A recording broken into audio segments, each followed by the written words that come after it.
Good morning students, this is Jay Vishakan. For this lecturing video session, I am going to take a topic from Unit 3 which is Monopolistic competition.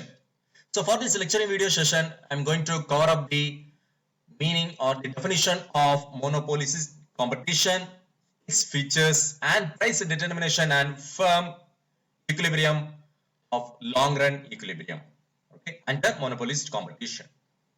So let's see the definition of monopolistic competition.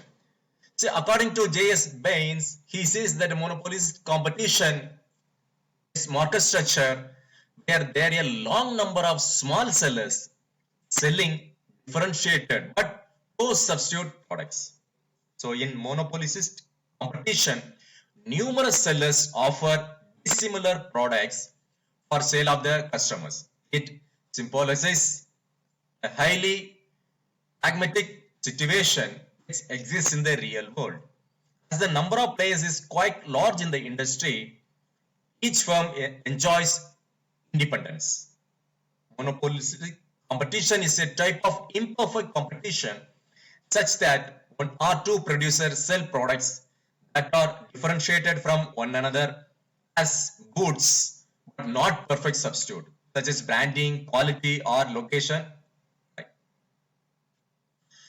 So few examples of monopolistic competition are, there are a number of brands. If one is searching for running shoes like Adidas, Nike, right, etc.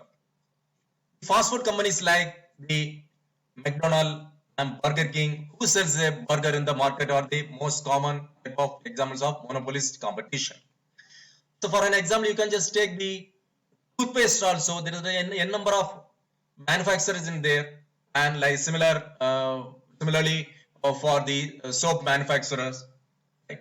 So these are the few examples for the monopolistic competition.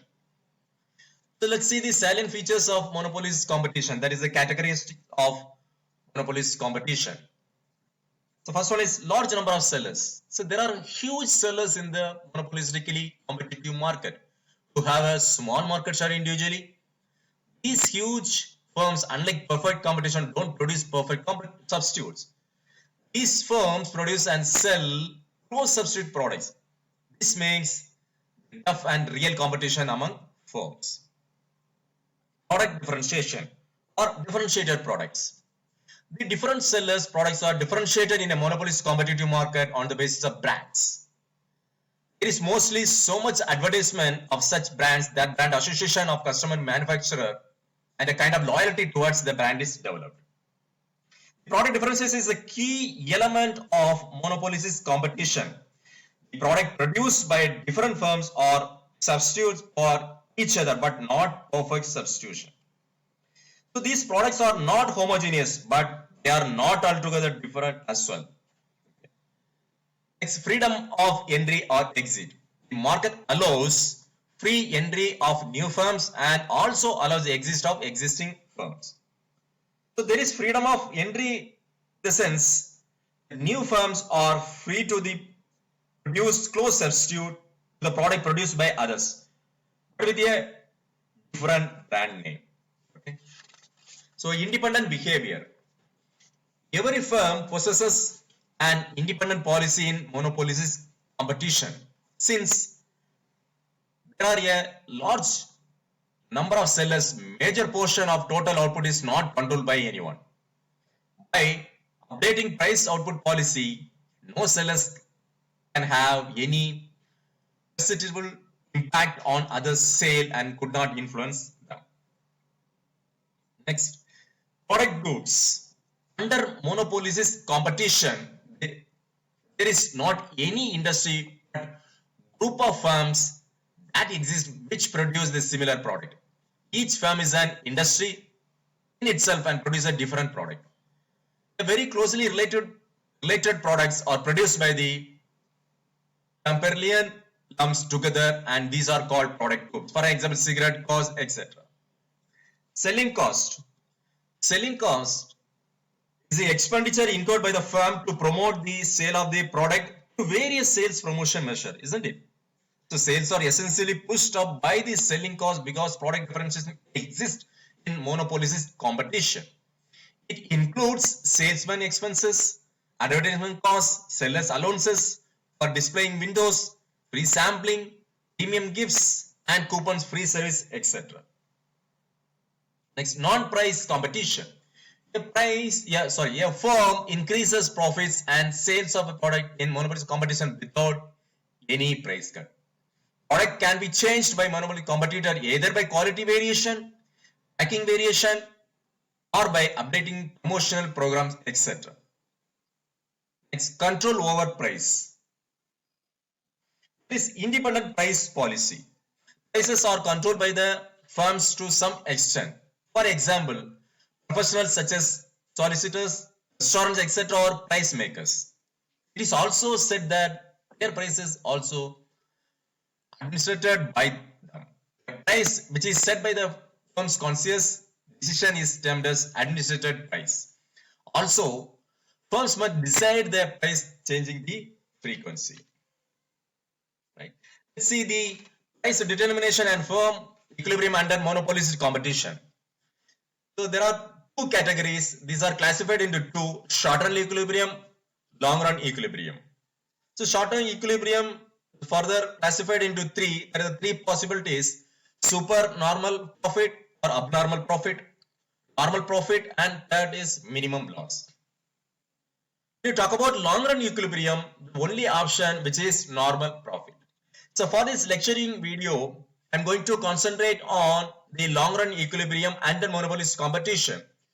So I would be releasing a separate video for short-run equilibrium for these three categories. Okay, let's focus on long-run equilibrium for this session. So you all know that for the long-run period, the firm consider all the factors are variable, isn't it? Right. Let's see further. There is exit and entry of the firm in long run in a competitive industry that is monopolistic. The process of adjustment will lead to the existence of normal profits only. In the long run, this is a realistic assumption that no firm can incur either loss or earn super normal profits. This is because of similar products in the market. So, couple of conditions should satisfy when you talk about the equilibrium of a firm. What are they? MC is equal to MR. Right? Marginal cost is equal to marginal revenue. And second one is MC must cut the MR curve from below. So this should satisfy when we just talk about the equilibrium of a firm. Right? Let's see. In the x-axis it is output or the quantity. In the y-axis it is considered as price. So LRMC is nothing but the long run marginal cost. LRAC is nothing but the long run average cost. AR is average revenue. This is nothing but the demand. MR is nothing but the marginal revenue. And the intersection of MC and MR is the equilibrium point. Okay, so at equilibrium point, the quantity produces OQ, right? Let's see further. In a monopolistic competitive firm, the firm in short run earns super normal profit. There will be an incentive to enter for the new firms in the industry. Profits per firm will keep on decreasing with the entry of more firms, isn't it? The more competition will be there, so naturally the profit will get eroded. As there will be sharing of product demand among large number of firms. This happens till wiping off all profits and then only normal profits are earned by the firms. Look at the AC. The AC curve, there is a average cost curve, and the AR. The AR is tangential to the AC curve, right?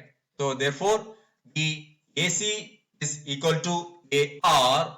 So in that scenario, the firm can make only normal profit. Okay. So thus it is clear that all firms will earn only normal profit in long run equilibrium condition. In the figure, in long run, all firms are equilibrium point E. LMC is equal to MR, which I said you. Right? And MR is cut by LMC from below, and the curve LS is tangent to the point A to the D. That is demand or average revenue curve.